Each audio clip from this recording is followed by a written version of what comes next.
Pero justamente el versículo 11 inicia con una palabra. ¿Cuál es? Pero. Dice, pero, inicia con esta palabra, pero tú, ¿no? Entonces esta palabra, pero, es una palabra que se contrapone a una acción anterior, ¿no? Es una palabra, aparte, que da énfasis, es una palabra que fuerza al mensaje, que le da fuerza al mensaje que se hablaría enseguida. Es decir, esta palabra pero, ¿no? Está poniéndolo ahí el apóstol Pablo en un mayor énfasis, ¿no? Entonces dice, pero tú, ¿no? Entonces ahí, como dice, pero tú, ¿no? Ahí ponle tu nombre, pero tú, Iber, pero tú, Juanito, pero tú, Pablo, pero tú, bueno, como te llames, ponle tu nombre ahí, ¿no? Pero tú, ¿no? Iber, huye de estas cosas, dice, y sigue la justicia, la piedad, la fe, el amor, la perseverancia y la amabilidad, ¿no? Entonces este mensaje va dirigido al hombre de Dios, ¿no? En el Antiguo Testamento, hermanos, esta palabra del hombre de Dios se refería a aquellos que eran un portavoz oficial de Dios, ¿no? Vemos a lo largo del Antiguo Testamento que esta palabra de hombre de Dios se le atribuía a Moisés, a Samuel, a Elías, a Eliseo, entre otros hombres. Eran llamados así como hombres de Dios, ¿no? Y vemos que ahora Pablo, ahora en el Nuevo Testamento, justamente utiliza esta palabra hombre de Dios para referirse a Timoteo, ¿no? A Timoteo, a quien se le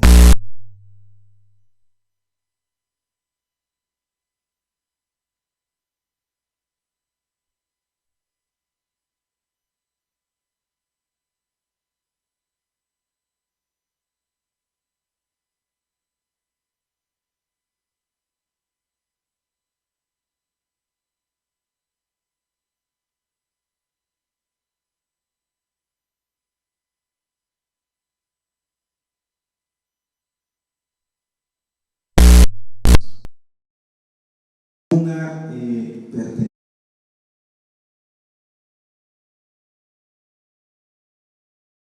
depende de cómo tú vivas, hermano, depende de cómo tú actúes, también demuestras a quién perteneces, ¿no? Un soldado, si lo ves en la calle con su traje, si lo ves en la calle con un batallón, desfile, si lo ves en traje, con su arma, cambiar los casos, ¿no? Sabes perfectamente que no es un arquitecto, ¿no? Sabes perfectamente que no es un profesor, ¿no? Sabes desde el momento que ves su vestimenta, su indumentaria, todo lo que llevas, sabes cuál es la profesión. No basta que te diga, hey, soy soldado, ¿no? Hey, no sé, soy marinero, ¿no? Es notorio, ¿no? De esta manera, ¿por qué? Porque él está demostrando visualmente en este caso, a quién pertenece, en dónde trabaja, ¿no? Cuáles son sus trabajos, cuáles son sus asignaciones, ¿no?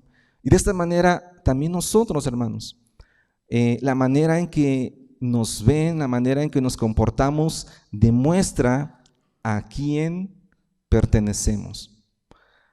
Y, hermanos, esta palabra de hombre de Dios no es una palabra ordinaria, sino es un privilegio, ¿no? Poder ser identificados como una posesión personal de Dios. El hombre de Dios se identifica como una posesión personal de Dios. Entonces, al nosotros pertenecer a Dios, no nada más es algo ordinario o algo así, sino que conlleva una responsabilidad, ¿no? Entonces, el hombre de Dios tiene una responsabilidad primero delante de Dios y después delante de los hombres, ¿no? Y esto es lo que vemos en este versículo 11 de 1 de Timoteo 6. Dice, pero tú, hombre de Dios. Ya vimos que el Señor nos está hablando a nosotros, ¿no? A los que son hijos de Dios, les está hablando y les dice, y podemos encontrar 3 puntos importantes que vamos a destacar en este día, en esta predicación. Vamos a ver 3 puntos importantes. El primer punto es que se menciona acerca del hombre de Dios, es que es alguien que huye. El primer punto del hombre de Dios es alguien que huye. El número 2 es alguien que persigue. Y el número 3 es alguien que pelea. Y vamos a iniciar ahorita con el punto número 1. Vamos a hablar acerca de esto. Alguien que huye.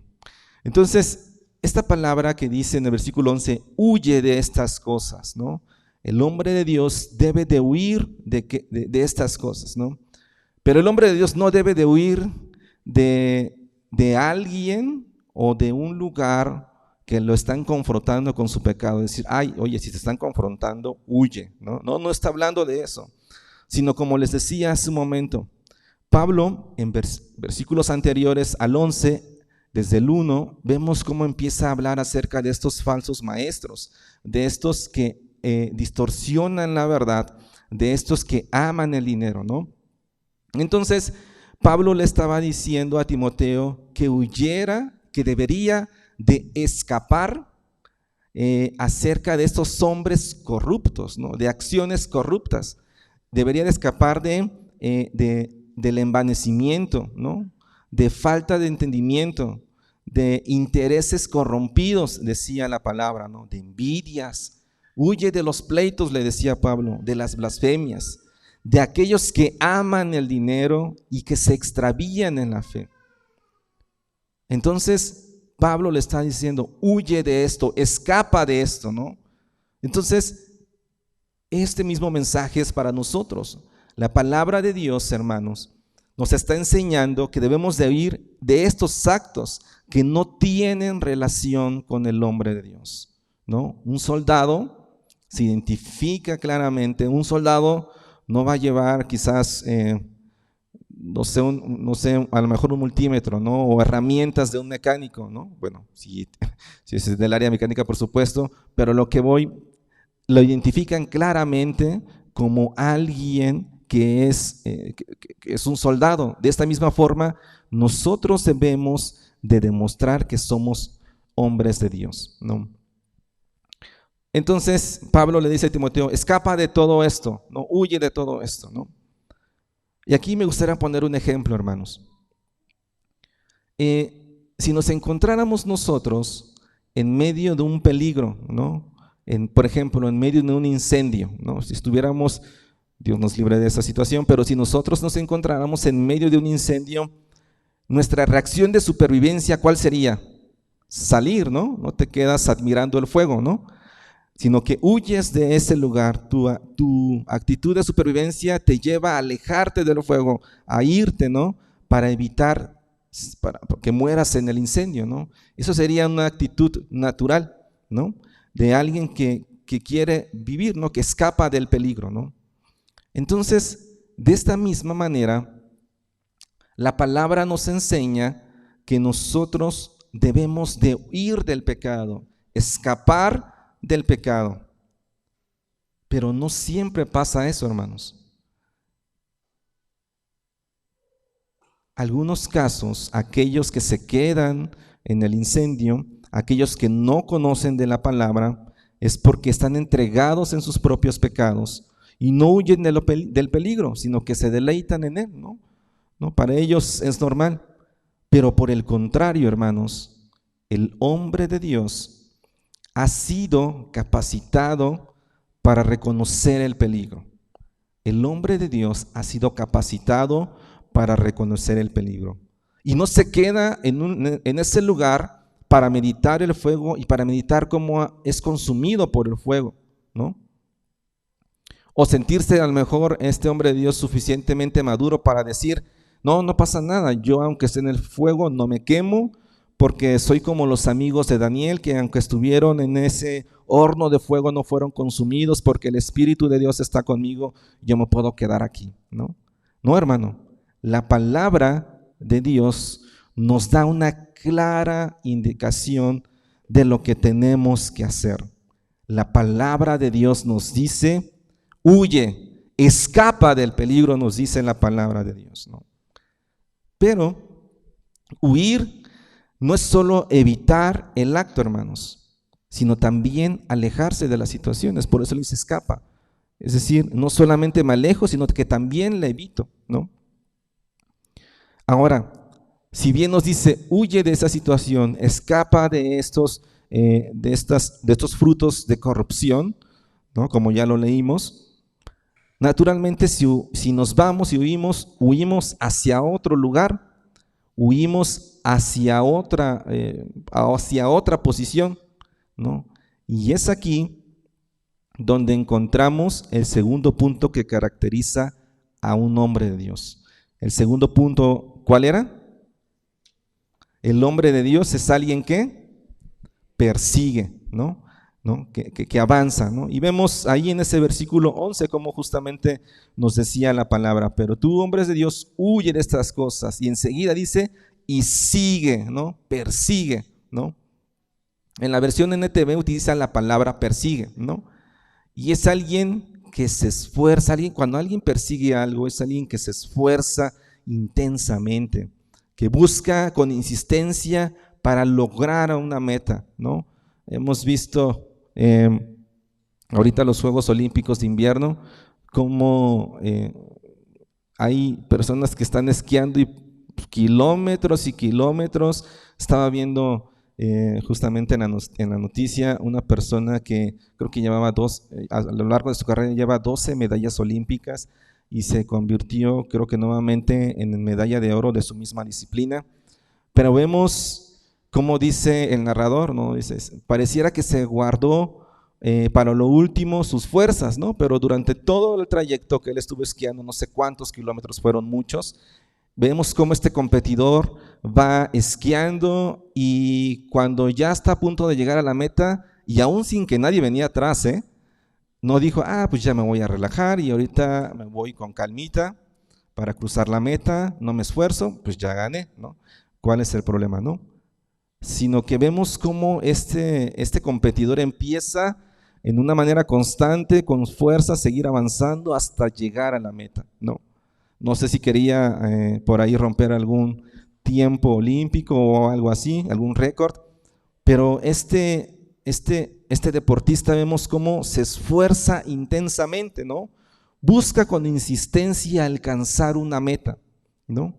Esto implica entonces una acción activa de seguimiento para conseguir un objetivo. Esto es cuando dice la palabra persigue, ¿no? ¿Y qué debemos de perseguir, hermanos? ¿Nuestros intereses propios? ¿Debemos perseguir nuestra plenitud como hombres? ¿Debemos de alcanzar el estado perfecto de nosotros como hombres de éxito, a lo que el mundo llama éxito? ¿Qué persigues tú? Y podemos preguntarnos aquí, hermanos, ¿qué es lo que nosotros estamos persiguiendo en este momento? ¿En dónde estamos enfocados, no? ¿En dónde estamos ahí poniendo nuestro corazón, ¿no? ¿En dónde estamos poniendo nuestra vista, nuestra meta? ¿En qué está puesta tu meta, hermano? ¿No? Aquí Pablo describe varias actitudes que debería anhelar un hombre de Dios. La primera dice que es la justicia, ¿no? Esta palabra justicia, hermanos, viene justo de la palabra griega dikaiosune, de dika, con K, iosune. Y esta palabra justicia se refiere a ese don gratuito de Dios a los hombres, mediante el cual todos creen en el Señor Jesucristo y alcanzan una relación correcta con Dios, ¿no? Este carácter de ser justo también se usa para denotar uno de los atributos de Dios, ¿no? Esta justicia, por supuesto, es inalcanzable mediante la obediencia de ninguna ley, sino que ni es por mérito propio, sino solamente por la fe en nuestro Señor Jesucristo. Y vamos a leer Efesios 6, 13, 14. Si de repente ves que alguien ya está orando y está en una profunda oración, hermanos, dile, vamos a leer Efesios 6, 13, 14. Dice la palabra del Señor, Efesios 6, 13, 14, en Nueva Biblia de las Américas, dice, versículo 13, dice, por tanto, tomen toda la armadura de Dios para que puedan resistir en el día malo y habiéndolo hecho todo, estar firmes. Dice, estén pues firmes, ceñida su cintura con la verdad, revestido con la coraza de la justicia, ¿no? Entonces, el hombre que confía en Cristo se convierte en la justicia de Dios en él.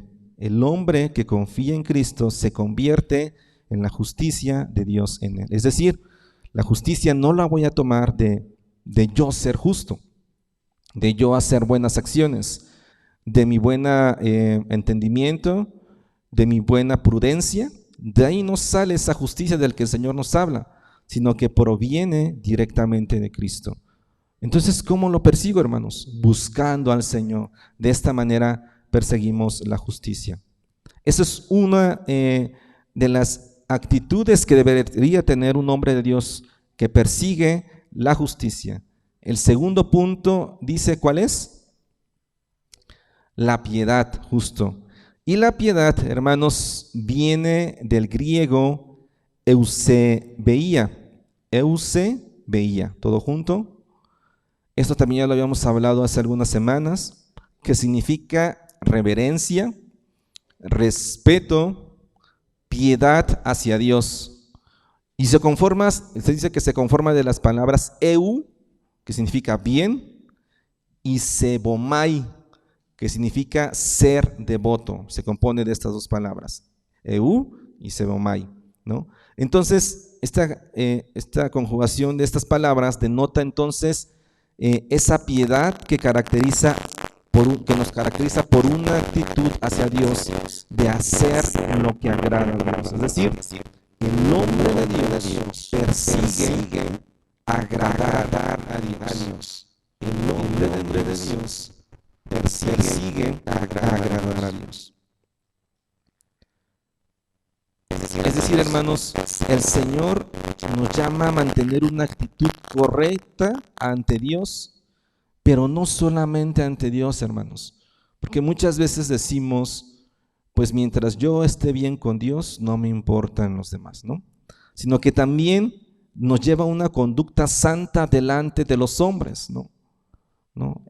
Es decir, nuestra relación con Dios no solamente es visible de manera vertical, no va solamente de manera vertical, sino también de manera horizontal hacia nuestros hermanos, ¿no? Nosotros mostramos el carácter de Cristo a Cristo solamente, ¿no? El tener el carácter de Cristo no es para decir, Señor, mírame, cada día me parezco más a ti, Señor, ya me estoy convirtiendo en un campeón, mira cómo ya casi me salen alas, ya casi... No, esta actitud correcta ante Dios nos lleva también a tener una conducta santa delante de los hombres. Debemos de perseguir la piedad. Y vamos a leer aquí un ejemplo acerca de la piedad. Vamos a leer Daniel capítulo 6 del versículo 11 al versículo 10. Daniel 6 del 5 al 10. Cuando ya lo tengan pueden decir amén, por favor.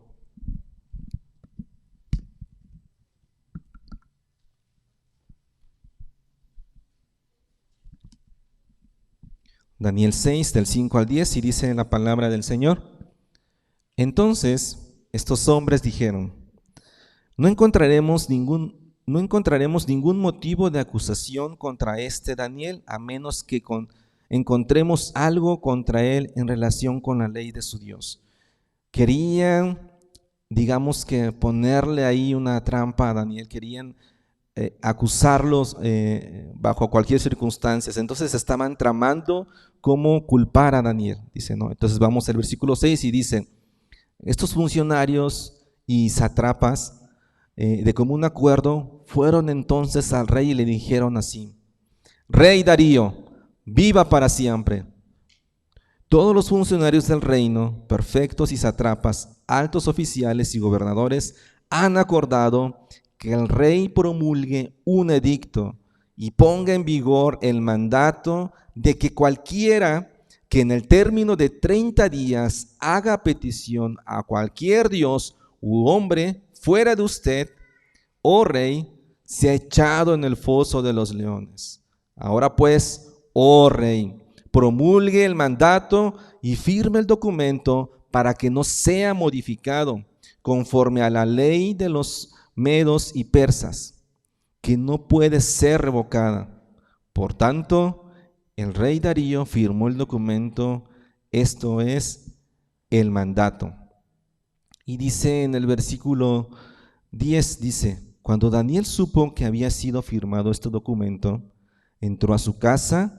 En su aposento superior tenía ventanas, dice, abiertas en dirección a Jerusalén. Es decir, fíjense, algo que aquí llama mi atención y me sorprende. Daniel no dijo, bueno, entonces, híjole, ya no puedo orar a mi Dios, ya no puedo inclinarme, doblar rodillas ante mi Dios, entonces, ¿qué tengo que hacer? Bueno, lo voy a seguir haciendo, pero cierro las ventanas, cierro las puertas, cierro las cortinas para que nadie me vea, pero Señor, yo te voy a seguir orando, adorando, no importa, pero para que nadie me vea voy a hacer esto. No, sino que vemos que en la palabra dice que tenía ventanas abiertas, ¿no? Y no ventanas abiertas hacia la casa del vecino, ¿no? Que nada más me viera el vecino, ¿no? Dice que tenía ventanas abiertas ¿hacia dónde? Hacia Jerusalén, o sea, todos podían verlo, ¿no? Dice más adelante en el versículo 10, dice, y como solía hacerlo antes, continuó arrodillándose 3 veces al día, orando y dando gracias delante de su Dios, ¿no? Entonces, hermanos, estábamos hablando acerca de la piedad. La piedad es hacer lo que agrada a Dios, ¿no? Y vemos este claro ejemplo en la vida de Daniel, ¿no? Como este claro ejemplo de la piedad, ¿no? Mostrándose él en medio de las circunstancias que lo rodeaban, ¿no?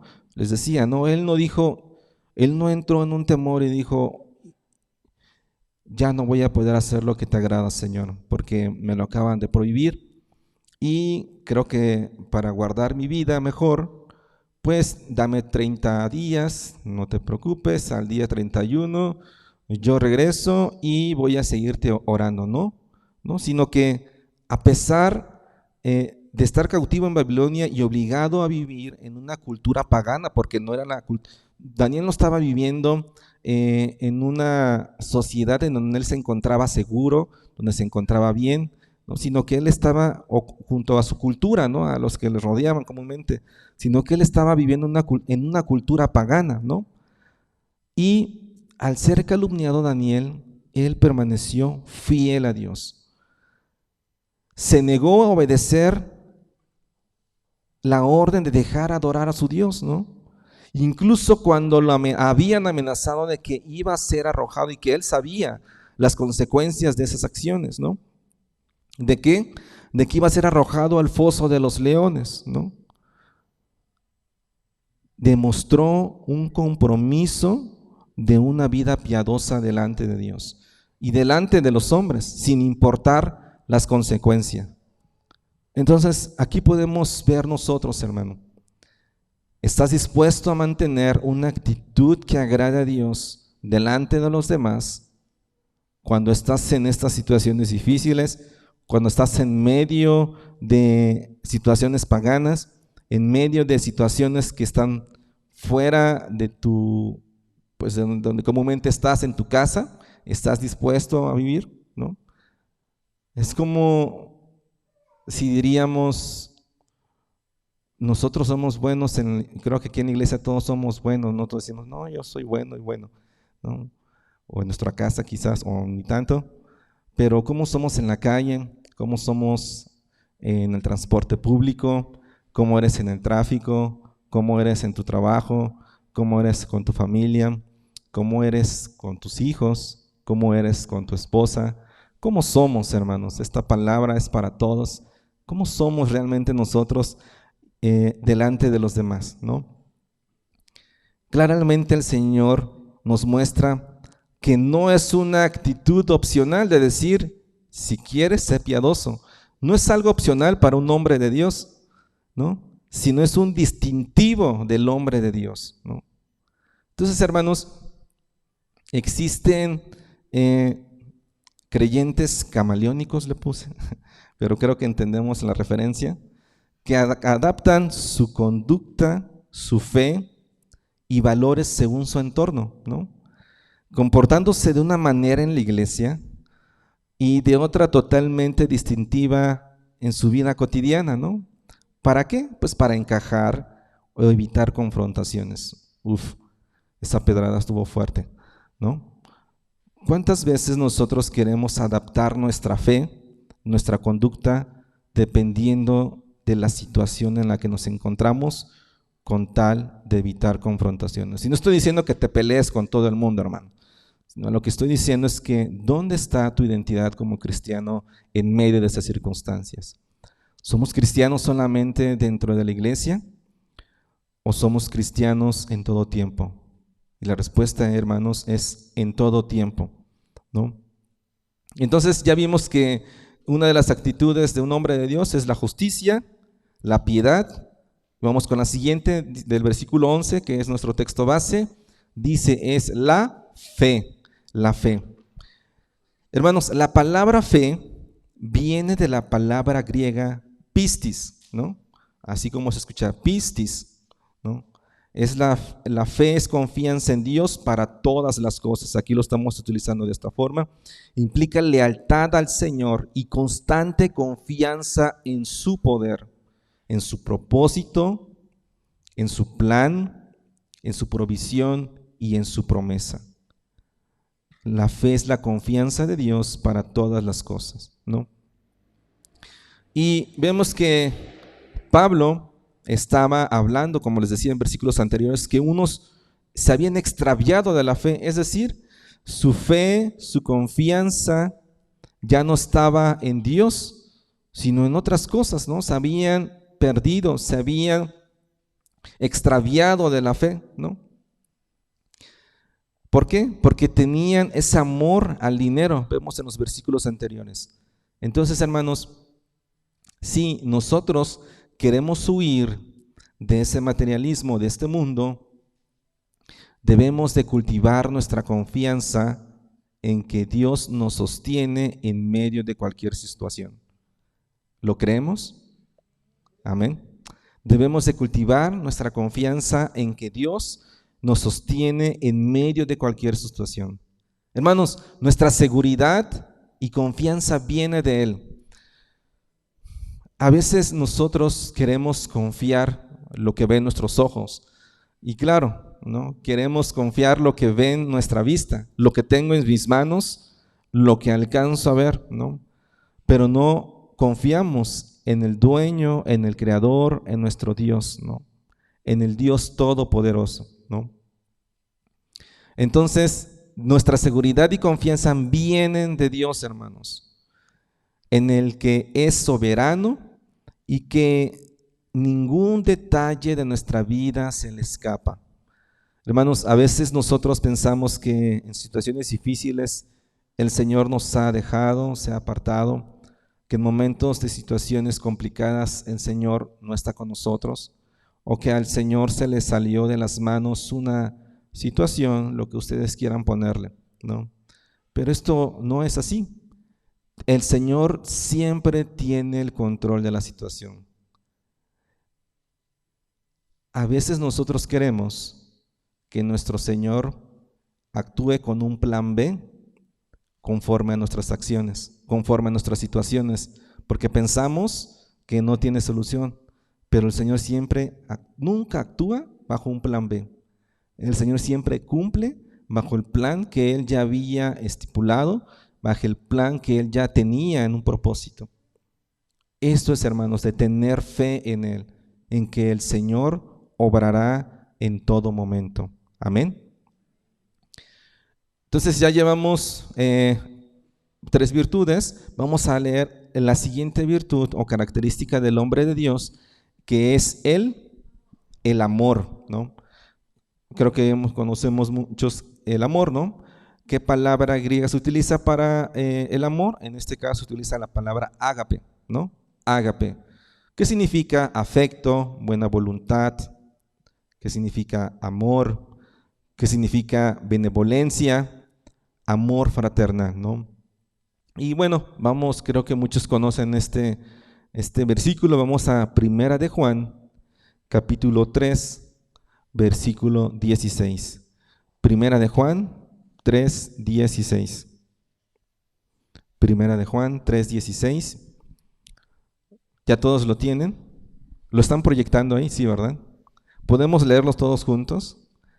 Amén. Dice Primera de Juan 3:16. Vamos a leerlo todos. Dice, en esto conocemos el amor, el que puso su vida por nosotros, también nosotros debemos poner nuestras vidas por los hermanos, amén. Entonces, este amor de Dios dice que primero fue puesto por nosotros, por el Señor, ¿no? Él puso primero y mostró ese amor con nosotros, ¿no? Entonces dice que debido a esto nosotros debemos demostrar el amor también por nuestros hermanos. Eso es una característica del hombre de Dios. Hermanos, no podemos excluir ninguna característica, decir, bueno, yo tengo fe, ¿no? Porque todo va engranado, hermanos. Esta virtud del amor también describe un amor que no cambia, hermanos, dependiendo de las actitudes, ¿no? Es un amor que se entrega sin exigir ni esperar nada a cambio. Es un amor sacrificial, ¿no? Eso es lo que el Señor nos llama, a tener un amor sacrificial. Entonces, si decimos que amamos a Dios, también debemos de amar sacrificialmente a nuestros hermanos. ¿De qué manera? El Señor es el claro ejemplo, ¿no? Y creo que lo hemos escuchado muchísimas veces esta parte, ¿no? Pues necesitamos escucharlo muchísimas veces más, hermano, porque no nos queda claro muchas veces aún este amor sacrificial que el Señor hizo por nosotros, sin esperar nada a cambio, ¿no? Sino que fue un amor donde dice que se despojó, ¿no? Se despojó, no estimó ser igual a Dios, sino que se despojó, ¿no? Vino a este mundo en forma de hombre, ¿no? Y se presentó como ese sacrificio, ¿no? Entonces, de esta manera nosotros debemos de despojarnos a nosotros mismos como Jesús nos ha enseñado. Es decir, hermanos, como ama a Dios, el hombre de Dios también ama a quienes el Señor ama. Lo voy a repetir. Como ama a Dios, el hombre de Dios ama a quienes el Señor ama. ¿Cómo nos ama Dios? ¿Y cómo amas tú a tus hermanos? Justamente lo que les estaba diciendo. Queremos estar bien con Dios y decir, mientras yo esté bien con Dios, no me importan los demás, ¿no? O los hermanos. No, hermanos, aquí está diciendo que Dios nos ama, ¿no? De una manera sacrificial, de una manera sin pedir nada a cambio, de una manera incondicional, ¿no? A veces queremos amar a nuestros hermanos bajo nuestras propias condiciones o dependiendo de cómo ellos actúan con nosotros, pero a veces nuestra mente y nuestro corazón no logra entender y dice, híjole, es que me cuesta trabajo amar a aquel que no me ama, a aquel que me hace esto, a aquel que me hace el otro. Me es difícil porque lo estamos viendo bajo nuestra perspectiva, ¿no? Pero aquí nos enseña, nos muestra el Señor que nada debe de ser visto desde nuestra perspectiva, sino de cómo el Señor lo ve y cómo Él nos manda a hacerlo. Entonces debemos de amar a nuestros hermanos como Dios nos ha amado. Amén. Y bueno, vamos a continuar. Dice otra característica que habla la palabra de Dios, dice que es la paciencia, ¿no? O perseverancia, ¿no? En algunos casos dice paciencia, de algunas Biblias, y otras dice perseverancia. Esta palabra viene del griego upomoné, con H, upomoné, que significa firmeza, constancia, resistencia, ¿no? Y se define, hermanos, como la característica de un hombre que no se desvía de su propósito deliberado y de su lealtad a la fe y a la piedad hacia Dios, ni siquiera ante las mayores pruebas y sufrimientos. Entonces, la palabra, hermanos, paciencia o perseverancia tiene que ver con resistencia, que soporta las aflicciones, especialmente cuando son por causa del evangelio, ¿no? Ese es un nombre de Dios, soporta y resiste las aflicciones cuando son por causa incluso del evangelio, principalmente. Es decir, en otros casos también lo hablan como la paciencia o la perseverancia es resistir alegremente, ¿no? Es decir, en medio de las situaciones difíciles, resistir alegremente, ¿no? Y muchas veces no hacemos esto, ¿no? Nos cuesta trabajo resistir, nos cuesta trabajo soportar un peso grande. Eso también significa la palabra paciencia o perseverancia, soportar un peso, estar debajo de un peso, pero dice alegremente, ¿no? Entonces, el Señor nos llama a hacer esto, hermanos, que nos seamos identificados como por alguien que soporta, que está firme, que es constante y que resiste. Amén. El siguiente punto del cual también nos habla la palabra es mansedumbre o amabilidad. En algunas traducciones, mansedumbre o amabilidad. Y viene de la palabra griega praotes, que significa gentileza, es decir, una disposición mansa, ¿no? Y vamos a Tito, capítulo 3, del versículo 2 al versículo 4. Tito, capítulo 3, del versículo 2 al versículo 4. ¿Ya todos lo tienen? Amén. Tito 3, del 2 al 4. Y dice la palabra del Señor: que no injurien a nadie, que no sean contenciosos, sino que sean amables, mostrando toda consideración para con todos los hombres, porque nosotros también en otro tiempo éramos necios, desobedientes, extraviados, esclavos de deleites y de placeres diversos, viviendo en malicia y en envidia, aborrecibles y odiándonos unos a otros. Fíjense, todo lo que habla, ¿no?, de cómo antes eran. Dice, pero cuando se manifestó la bondad de Dios, nuestro Salvador, y su amor hacia la humanidad, ¿no? Entonces vemos esta palabra que ahora nosotros debemos de ser amables, ¿no? Amables hacia los demás, ¿no? Debemos de quitar toda malicia, toda envidia, toda odio, toda actitud que no caracteriza a un hombre de Dios, ¿no? Entonces esto es algo distintivo del cristiano. No se trata, hermanos, de solo de tener buenos modales, ¿no? Porque creo que personas que no conocen del evangelio incluso tienen mejores modales que nosotros, ¿no? Y eso es una palabra difícil, hermanos, ¿no? ¿De qué manera nosotros representamos al Señor, ¿no? Y no estoy hablando de tener buenos modales, sino de saber quiénes somos y cómo debemos de comportarnos y cuál es nuestro fruto. De eso estoy hablando.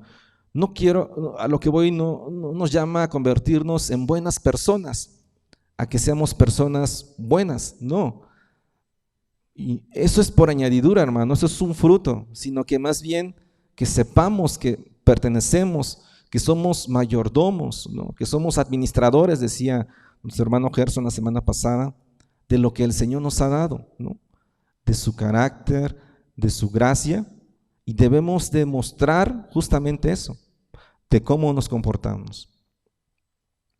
Entonces vimos aquí todos los puntos, hermanos, que caracterizan a un hombre de Dios, ¿no?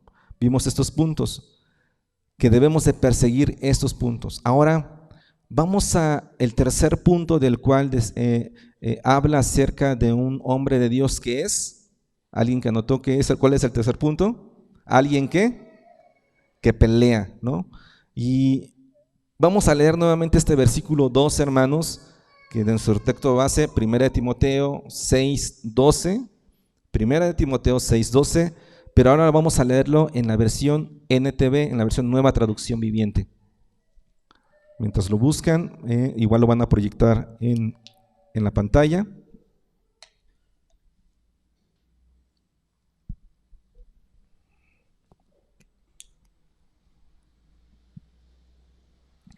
Dice 1 Timoteo 6, versículo 12, dice: pelea la buena batalla por la fe verdadera. Dice: aférrate a la vida eterna a la que Dios te llamó y que declaraste también delante de muchos testigos. Dice: pelea la buena batalla por la fe verdadera. Aférrate a la vida eterna, ¿no? Pero este primer punto dice: pelea la buena batalla. No se trata de que vayas por el mundo peleándote para conseguir tus propios beneficios o reclamar tus derechos. No estás enfocándose en eso, sino que hace referencia, hermanos, a una lucha constante, hermanos, que nosotros tenemos con la carne, que tenemos con el enemigo y con la oposición al mundo que ama el pecado y que aborrece la santidad. A esta batalla es en la que hace referencia, batalla por la fe verdadera, es decir, batalla con la carne, lucha constantemente con esto, ¿no? Y vamos a leer 2 de Timoteo, capítulo 2 también, del versículo 1 al versículo 3. 2 de Timoteo 2, 1, 3. Amén. Si alguien está orando, hermanos, profundamente, dile que vamos a 2 de Timoteo 2, del 1 al 3. Y dice la palabra del Señor: tú, pues, hijo mío, fortalécete en la gracia que hay en Cristo Jesús. Y lo que has oído de mí en la presencia de muchos testigos, eso encarga a hombres fieles que sean capaces de enseñar también a otros. Sufre penalidades conmigo como buen soldado de Cristo Jesús. Hermano, buscando al Señor no vas a parar de sufrir, hermano. Definitivamente siempre vendrán pruebas, siempre vendrán situaciones difíciles. Por eso aquí nos dice el apóstol Pablo: sufre penalidades conmigo como buen soldado de Cristo Jesús. ¿Por qué son tus sufrimientos, hermanos? ¿Por tu comportamiento o por ser un soldado de Cristo? Porque aquí podemos diferenciar dos cosas, ¿no? Podemos mencionar acerca de que sufrimos penalidades, pero son consecuencias de mis acciones, ¿no? Eso es otro punto. Pero aquí está hablando acerca del hombre de Cristo, aquel que lucha en contra de la carne, que lucha en contra del enemigo y de la oposición del mundo. A esto hace referencia el sufrir penalidades, ¿no? No peleamos con nuestras fuerzas, hermanos, sino que Pablo le está diciendo aquí a Timoteo constantemente que se fortalezca en Cristo, ¿no? Vemos justamente en estas cartas del apóstol Pablo a Timoteo que mucho le dice: fortalécete, anímate, pero siempre diciendo que se fortalezca y que el fortalecimiento viene de Cristo, ¿no? Entonces, la fortaleza no estaba en lo que sus ojos podían ver en él, ¿no? De hecho, vemos también en versículos anteriores que dice que nadie tenga en poco tu madurez, ¿no? Su vida, ¿no? Porque era un joven, ¿no? Entonces, el Señor siempre Pablo le estaba diciendo: fortalécete, ¿no? No confíes en lo que ven tus ojos, sino el poder que puede hacer Dios en tu vida. Hermanos, como les decía, muchas veces nosotros queremos pelear con nuestras fuerzas. Bajo mi visión, quiero armar mi estrategia para poder pelear, ¿no? Como buen soldado, ¿no? Es decir, yo aquí soy el general y el comandante y quiero armar mi propia estrategia para poder pelear, bajo mi propia cosmovisión, bajo mis propias fuerzas, ¿no? Y le decimos a Dios: Señor, no te preocupes, sé que soy lo suficientemente maduro, soy lo suficientemente inteligente y valiente para salir solo de esta situación. Tú tranquilo, ¿no? Ahorita vas a ver cómo le hago, ¿no? No, hermanos, Pablo le estaba diciendo a Timoteo: fortalécete en la gracia que hay en Cristo Jesús. Fortalécete en la gracia que hay en Cristo Jesús. Bástate mi gracia, dice el Señor.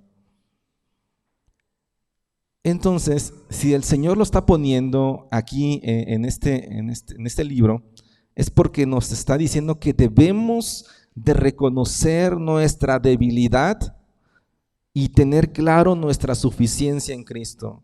Claro que el Señor sabía que nosotros somos débiles, ¿no? Que nosotros necesitamos nuestra pertenencia, que nuestra fortaleza es en Cristo, ¿no? Y nos llama a eso, ¿no? Pablo sabía, por supuesto, que Timoteo, hermanos, necesitaba fuerza y resistencia para cumplir el llamado que el Dios le había dado. Pablo sabía que Timoteo necesitaba esa fuerza y esa resistencia. El Señor nos sabe que nosotros necesitamos esa fuerza y esa resistencia para cumplir con el llamado que Dios nos ha dado.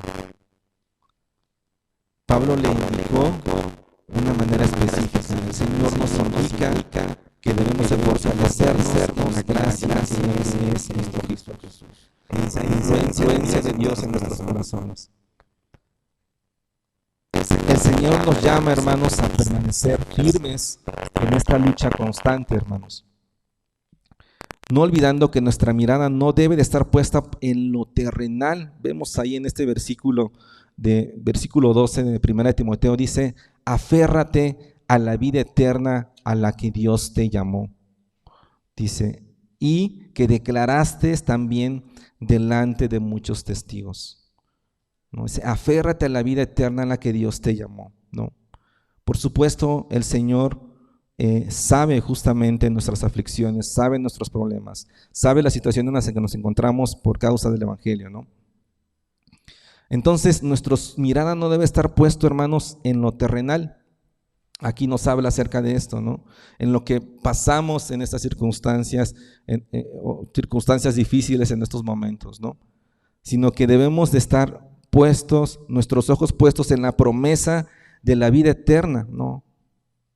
Esta fe, hermanos, que hemos adoptado y que testificamos ante los demás, dice la palabra. Es decir, trae a tu memoria esta fe, recuerda el propósito principal. Como les decía el ejemplo del que practicaba esquí, ¿no? Estaba esquiando, avanzó kilómetros y kilómetros, ¿no? Fíjense, su mirada no estaba puesta en quién venía atrás, su mirada estaba puesta en que tenía que llegar a la meta, ¿no? Entonces vemos aquí, hermanos, es lo mismo que el Señor nos habla. Nuestra mirada no debe estar puesta en lo terrenal, sino en esa vida eterna que el Señor nos ha prometido, ¿no? Me gustaría aquí ponerles un ejemplo, hermanos.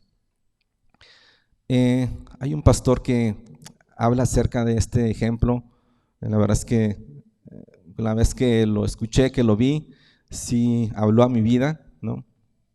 Y decía este pastor: imaginemos que hay una cuerda muy, pero muy larga. Imagínense esto, que es una cuerda muy, muy larga, kilómetros y kilómetros y kilómetros de cuerda. Es más, que da muchas vueltas al mundo y que es infinita esta cuerda, ¿no? Imaginemos esto.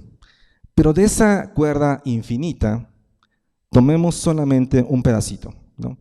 Unos 10 centímetros, ¿no? En este ejemplo, pensemos en eso. Y que esta cuerda, les decía, continúa para siempre, ¿no? Esta cuerda, hermanos, que es infinita, es una línea del tiempo de nuestra existencia, ¿no? Y que existe para siempre esta línea del tiempo, ¿no? Ahora, esta porción finita que les decía, que imaginemos de esa cuerda infinita, solamente 10 centímetros, representa, hermanos, nuestra vida en la tierra.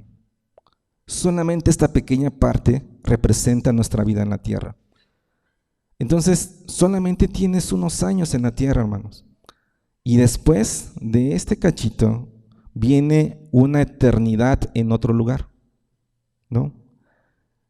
Lo asombroso, hermanos, es que nosotros solamente nos preocupamos y vivimos solamente por este pequeño corto de tiempo, ¿no? Nos preocupamos por lo que vamos a hacer, nos preocupamos por alcanzar nuestra plenitud en este pequeño tiempo, nos preocupamos por qué comeremos, porque el Señor ya nos ha dicho que Él nos va a sustentar. Nos afligimos en este pequeño tiempo, hermanos, en este corto tiempo nos afligimos, ¿no? Pero, hermanos, nuestra visión solamente está puesta aquí, ¿no? Nosotros debemos, si bien trabajar este pequeño tiempo para poder vivir un largo tiempo, ¿no? Y no estoy diciendo que la salvación vino por obras, sino de qué manera nosotros trabajamos y, como leímos, nos esforzamos en seguir la fe, la justicia, el amor, ¿no? La amabilidad, ¿no? ¿De qué manera la piedad? ¿De qué manera nosotros nos esforzamos, ¿no? Hermanos, no debemos de pelear la batalla por los beneficios terrenales o por la satisfacción de nuestra carne. Por supuesto, nos deleitamos en lo que el Señor nos provee. Claro, el Señor nos bendice, por supuesto. Pero ¿en dónde está puesto nuestro corazón? Nuestra mirada no debe estar puesta en las cosas terrenales, sino más bien en las cosas de arriba, ¿no? Sabiendo que nuestra ciudadanía, hermanos, como decía aquí en 1 de Timoteo, aférrate a la vida eterna, ¿no? A la que Dios te llamó, ¿no? Sabiendo que nuestra ciudadanía, hermanos, está en los cielos y que viviremos, como les decía, una eternidad con Él, una línea infinita con Él, ¿no?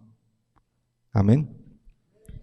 Hermanos, a manera de conclusión podemos hablar que el hombre de Dios es la descripción que se le da a un hombre que sigue a Dios en todos los sentidos.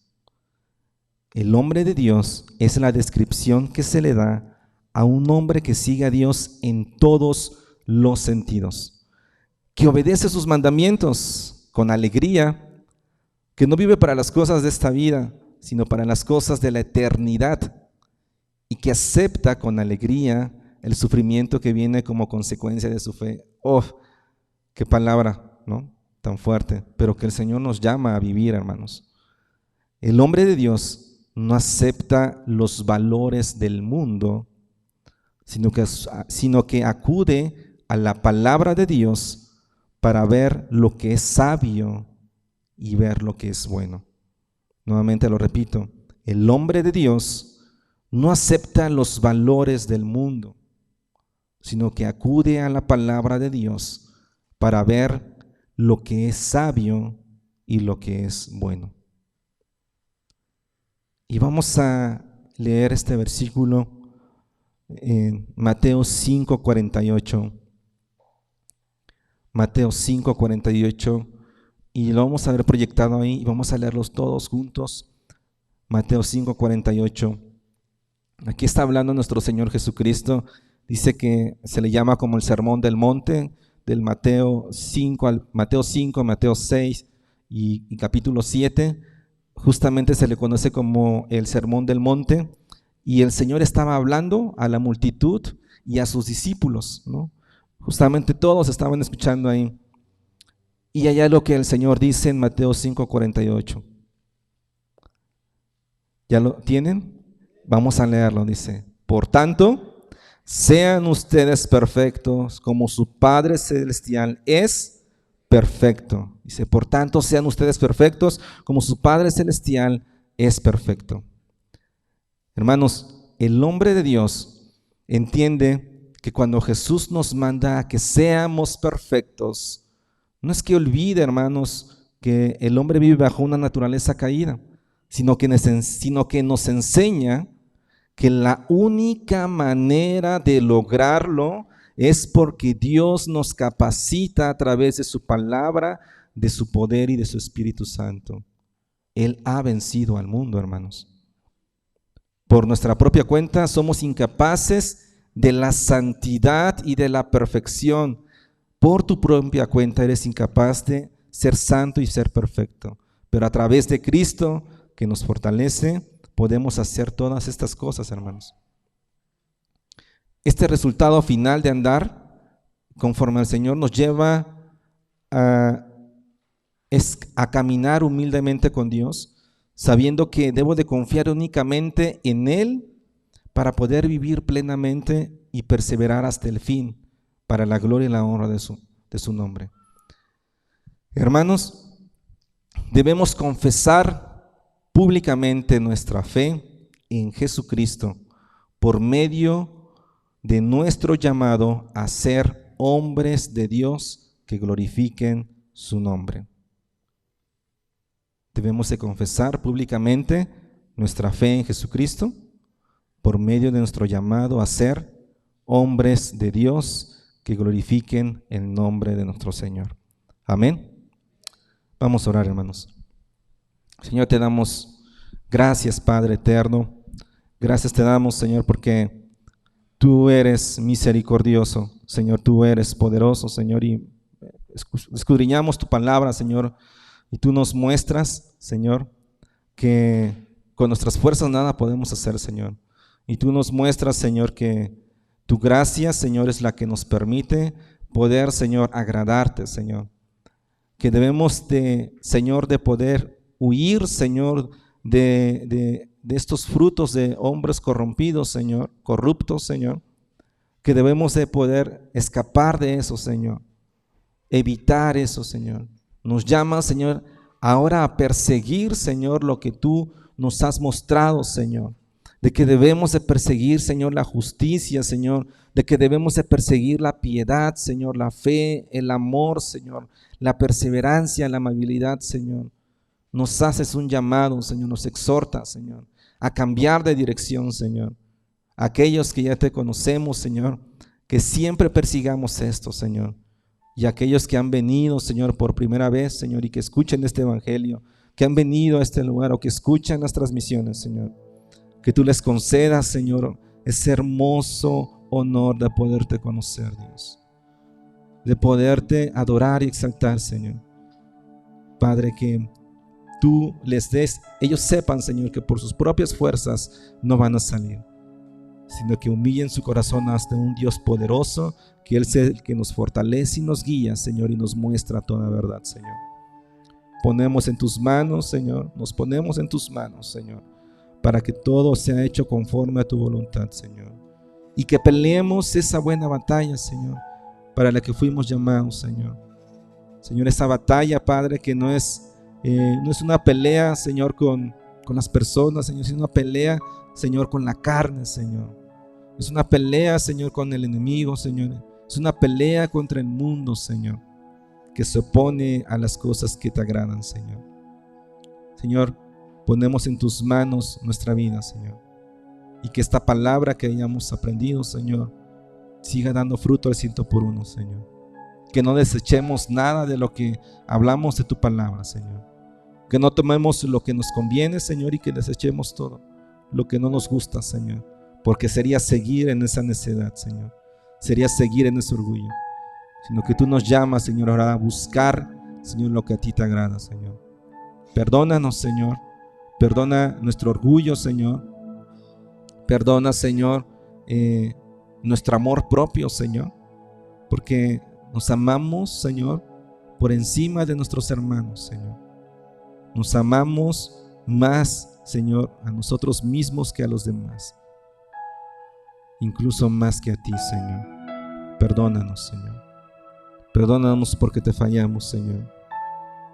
Y ten misericordia de nosotros, Señor. Esta palabra que hoy nos has hablado, Señor, esta exhortación como lo leímos, Señor, esta palabra que nos llama, Señor, a ir en pos de ti, Señor, a buscar tu rostro, Señor, sabiendo que tú nos ves, Señor, y que tú estás con nosotros, Señor, y que tú estarás con nosotros, Señor.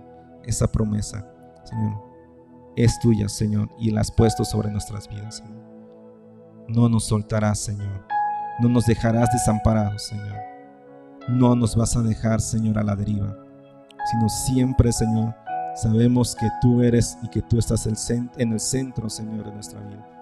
Gracias te damos, Señor, porque has sido bueno, porque has sido poderoso, Señor, y maravilloso. Seas tú exaltado, Señor, en medio de este lugar. Todo esto lo pedimos en el nombre poderoso de nuestro Señor Jesucristo. Amén. Gloria a Dios, hermanos.